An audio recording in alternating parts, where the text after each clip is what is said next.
ಈ ಕಾರ್ಯಕ್ರಮದ ಪ್ರಾಯೋಜಕರು Gadiyar group of companies. Gadiar Group of Companies, synonymous with excellence and innovation, stands as your dynamic partner for progress. Gadiar Group ensures safety as guardians in firefighting and builds vibrant communities in real estate.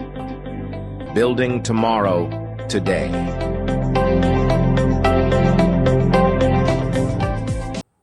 ವೀಕ್ಷಕರೇ, ಸನ್ಮಾರ್ಗ ನ್ಯೂಸ್ಗೆ ಸ್ವಾಗತ. ನಾನು ಪ್ರಿಯ ಸುದೇಶ್.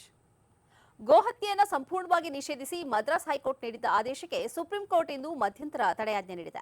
ಮುಖ್ಯಮಂತ್ರಿ ವಿಜಯ್ ನೇತೃತ್ವದ ತಮಿಳುನಾಡು ಸರ್ಕಾರ ಸಲ್ಲಿಸಿದ ವಿಶೇಷ ಮೇಲ್ಮನವಿ ಅರ್ಜಿಯ ವಿಚಾರಣೆ ನಡೆಸಿದ ಅತ್ಯುನ್ನತ ನ್ಯಾಯಾಲಯವು ಈ ಮಹತ್ವದ ನಿರ್ಧಾರ ಕೈಗೊಂಡಿದೆ. ನ್ಯಾಯಮೂರ್ತಿಗಳಾದ ವಿಕ್ರಮ್ನಾಥ್ ಮತ್ತು ಸಂದೀಪ್ ಮೆಹ್ತಾ ಅವರನ್ನೊಳಗೊಂಡ ಪೀಠವು ಈ ಆದೇಶವನ್ನು ಹೊರಡಿಸಿದ್ದು, ಹೈಕೋರ್ಟ್ ತೀರ್ಪಿನ ಅಂತಿಮ ಪ್ಯಾರಾಗ್ರಾಫ್ನಲ್ಲಿ ತಿದ್ದುಪಡಿಯ ಅಗತ್ಯವಿದೆ ಎಂದು ಅಭಿಪ್ರಾಯಪಟ್ಟಿದೆ. ಅಲ್ಲದೆ ಸಾರ್ವಜನಿಕ ಸ್ಥಳಗಳಲ್ಲಿ ಪ್ರಾಣಿ ಬಲಿ ತಡೆಯಲು ಕೋರಿ ಹೈಕೋರ್ಟ್ನಲ್ಲಿ ಸಾರ್ವಜನಿಕ ಹಿತಾಸಕ್ತಿ ಅರ್ಜಿ ಸಲ್ಲಿಸಿದ್ದ ಹಿಂದೂ ಮಕ್ಕಳ ಕಚ್ಚಾ ಸಂಘಟನೆಯ ಪ್ರಧಾನ ಕಾರ್ಯದರ್ಶಿ ಕೆ ಸೂರ್ಯಪ್ರಕಾಶ್ ಅವರಿಗೆ ಸುಪ್ರೀಂ ಕೋರ್ಟ್ ನೋಟಿಸ್ ಜಾರಿ ಮಾಡಿದೆ.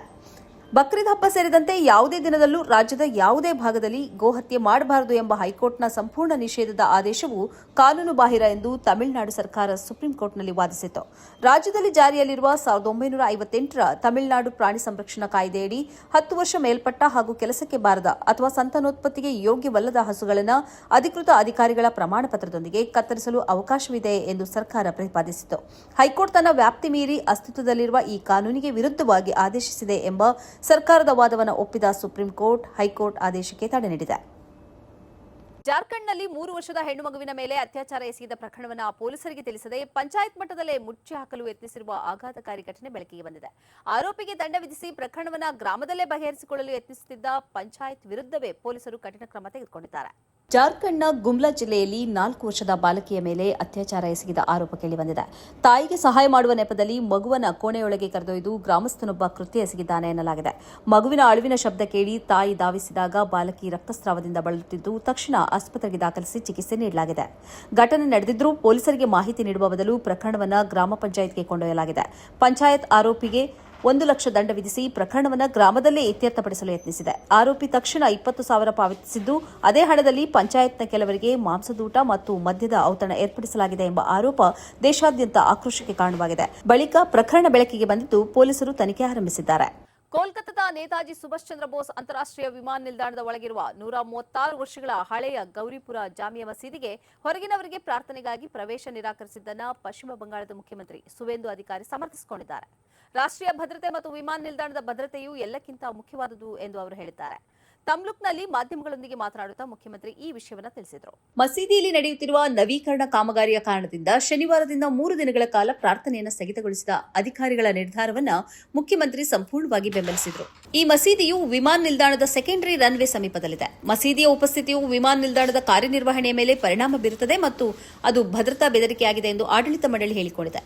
ಉನ್ನತ ಭದ್ರತೆಯ ಲೆವೆಲ್ 3 ವಲಯದಲ್ಲಿರುವ ಈ ಮಸೀದಿಗೆ ಬಯೋಮೆಟ್ರಿಕ್ ಪಾಸ್ ಅಥವಾ ಪೂರ್ವ ಪರಿಶೀಲನೆ ಇಲ್ಲದೆ ಜನರು ಪ್ರವೇಶಿಸಲು ಸಾಧ್ಯವಿರುವುದು ದೊಡ್ಡ ಭದ್ರತಾ ಲೋಪವಾಗಿದೆ ಎಂದು ಶಾಸಕ ಸೌರವ್ ಸಿಕ್ದಾರ್ ಆರೋಪಿಸಿದ್ದಾರೆ.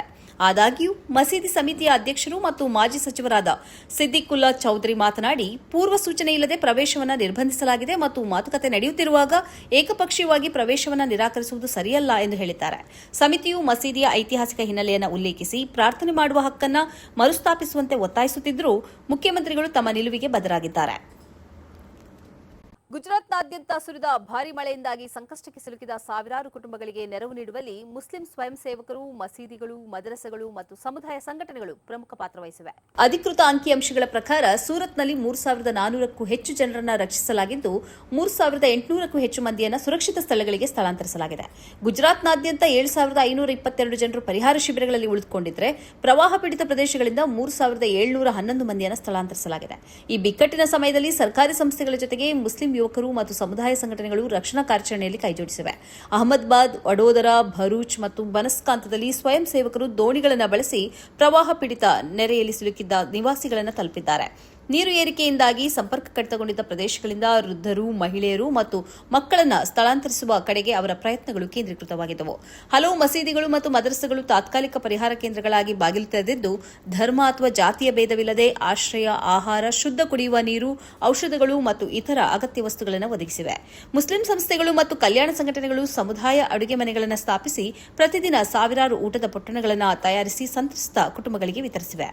ಅಪ್ರಾಪ್ತ ಬಾಲಕಿಯೊಬ್ಬಳು ಸಾರ್ವಜನಿಕ ರಸ್ತೆಯಲ್ಲಿ ಕಾರು ಚಲಾಯಿಸುತ್ತಿದ್ದು, ಆಕೆಯ ಪಕ್ಕದಲ್ಲೇ ಪೊಲೀಸ್ ಅಧಿಕಾರಿಯಾಗಿರುವ ಆಕೆಯ ಅಜ್ಜ ಕುಳಿತಿದ್ದ ಘಟನೆ ಹೈದರಾಬಾದ್ನಲ್ಲಿ ನಡೆದಿದ್ದು, ಈ ವಿಡಿಯೋ ಇದೀಗ ಸಾಮಾಜಿಕ ಜಾಲತಾಣಗಳಲ್ಲಿ ಭಾರೀ ಆಕ್ರೋಶಕ್ಕೆ ಕಾರಣವಾಗಿದೆ. ಸೈಬರಾಬಾದ್ ಟ್ರಾಫಿಕ್ ಪೊಲೀಸ್ ವ್ಯಾಪ್ತಿಯ ಗಂಧಮಗುಡ ಬೈರಾಗಿಗುಡ ಮುಖ್ಯ ರಸ್ತೆಯಲ್ಲಿ ಭಾನುವಾರ ಈ ಘಟನೆ ನಡೆದಿದೆ.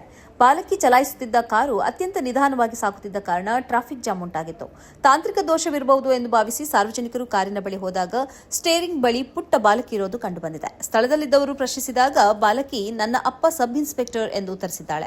ಈ ವೇಳೆ ಪಕ್ಕದಲ್ಲಿದ್ದ ಪೊಲೀಸ್ ಅಧಿಕಾರಿಯಾದ ಆಕೆಯ ಅಜ್ಜ, ಇದು ಆಟೋಗೇರ್ ಕಾರು, ಮಗು ಸ್ಟೇರಿಂಗ್ ಹಿಡಿದಿದ್ರೂ ಸಂಪೂರ್ಣ ಕಂಟ್ರೋಲ್ ನನ್ನ ಬಳಿಯೇ ಇತ್ತು ಎಂದು ತಮ್ಮ ತಪ್ಪನ್ನು ಸಮರ್ಥಿಸಿಕೊಳ್ಳಲು ಯತ್ನಿಸಿದ್ದಾರೆ. ಕಾನೂನು ಕಾಪಾಡಬೇಕಾದ ಪೊಲೀಸರೇ ನಿಯಮ ಉಲ್ಲಂಘಿಸಿರುವುದಕ್ಕೆ ಹಾಗೂ ಮಕ್ಕಳ ಕೈಗೆ ವಾಹನ ನೀಡುವ ಪೋಷಕರ ನಿರ್ಲಕ್ಷ್ಯಕ್ಕೆ ಸಾರ್ವಜನಿಕರು ಮತ್ತು ನೆಟ್ಟಿಗರು ತೀವ್ರ ಆಕ್ರೋಶ ವ್ಯಕ್ತಪಡಿಸಿದ್ದಾರೆ. ಇದು ಈ ಹೊತ್ತಿನ ಸುದ್ದಿ ಸಂಚಯ. ನಿರಂತರವಾಗಿ ನೋಡ್ತಾ ಇರಿ ಸನ್ಮಾರ್ಗ ನ್ಯೂಸ್. ಸುದ್ದಿಗಳ ಸಂತೆಯಲ್ಲಿ ಸತ್ಯದ ಮೊಹಬ್ಬತಿ.